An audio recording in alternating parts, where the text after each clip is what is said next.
Hi everyone, আমি রিয়া আবার নিয়ে চলে আসলাম তোমাদের সামনে একটা ছোট্ট মিনি ব্লগ। অনেকদিন পর আমরা একটা ফ্যামিলি ট্রিপে বেরিয়েছি। গাড়িতে উঠেই আমাদের ছোট্ট রাইয়ের কি আনন্দ দেখো। আজ যাচ্ছি আমরা সুভাষ গ্রামের আমাদের জায়গাটাকে দেখতে। তো এই হলো আমাদের জায়গাটা। আমরা পৌঁছে গেছিলাম ওই 12টা নাগাদ।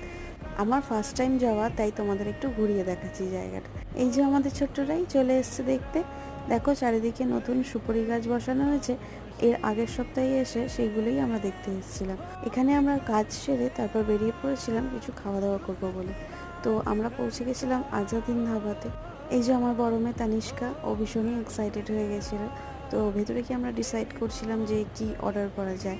তো সবাই মিলে ডিসাইড করলাম আমরা যে বিরিয়ানি খাওয়া হবে আজকে।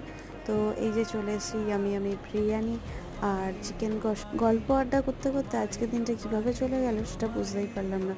আজকের এই বৃষ্টির দিনটা বেশ আনন্দে কাটলো আমাদের। চলো দেখা হচ্ছে নতুন একটা মিনি ব্লগ।